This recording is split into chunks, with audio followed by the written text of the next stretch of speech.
G'day guys, and welcome again to Pure Property Investment One-on-One. I'm joined today by Tuan Dung. Tuan is the principal of Duo Tax. He's a licensed quantity surveyor. Thanks for joining us, mate. Yep, welcome. Again, we try to make sure in this educational series that we try to provide ongoing to our clients and just to viewers in general, trying to better their understanding of the investment property space, everything from buying the right asset to making sure your structures are right, getting your mortgages in place. One part that I think is probably lesser touched on, which is still vital, and it's just another aspect that I think making a proper professional investor holistic is depreciation and understanding how to maximise your cash flow on any property you purchase. Now, that flows into, for me, we see a lot of clients come through our doors who may have already bought 1, 2, 3 properties in the past and have owned those for a number of years. And when we start talking, and when I personally start talking, or any of our team start talking about depreciation, they raise their eyebrows, and I can see pretty quickly that they probably haven't considered it for their previous properties. And all of a sudden the question comes is, well, I bought that property a while back, can I still claim anything on that? So I'll probably pose the question to you, being the qualified person to answer that, mate, but if I've got an existing property that I bought a few years ago, can I claim anything on it? I guess that's a really good question, Paul. And in this point in time, if you're buying a property a few years ago, then you wouldn't have been affected by the budget. And essentially, if you purchase your property pre-9th of May 2017, all the rulings around that wouldn't apply, and as such, you can claim depreciation on the building allowance as well as plant and equipment. So regardless of the age of the building, whether it's built in the 50s, 60s or 150 years old, yep, if the residual assets, being that plant equipment like your carpets and your ceiling fans, are still actively working, yep, then they'd have some residual value that you could claim. So there is no doubt about it, there's depreciation on it.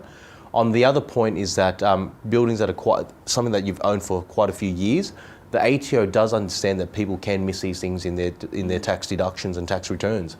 So what ultimately the ATO provides is a 2-year rule for personal individual tax returns, and that allows the investor to go back, which is a non-business residential property investor, wind back their tax return and look at how much depreciation was available in those respective years. Yep. And there is a cutoff. So it's 2 years from the date of notice of assessment from when their tax return was lodged. Right. They've got a 2-year window to amend or change any, update that tax deduction and input those claims. And that's where they can get a quantity surveyor. Yep. We then pinpoint an exact time frame when they bought it and when they settled on the property, and itemise exactly those assets that were depreciable then, and work out if those respective years that they were within those windows can claim that depreciation within that. And most often than not, some clients with 2 or 3 properties, they're looking at $20,000 to $30,000 worth of tax deductions, and they're very thrilled with the outcome. Absolutely, and that's I think what I've seen a few people say, that all their Christmases have come at once when it comes down to not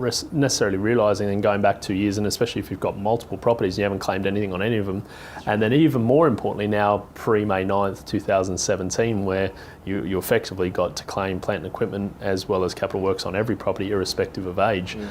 There was a lot of opportunity in that space, and I think probably one thing I'd also touch on, which a lot of seasoned investors probably would have already understood this when the May 9th budget came down and talked about that cut-off date of pre and post 87, and probably more so looking at how if you're going to buy an investment down the track, and if you're looking at depreciation and cash flow as part of that parameter of why you're buying that property.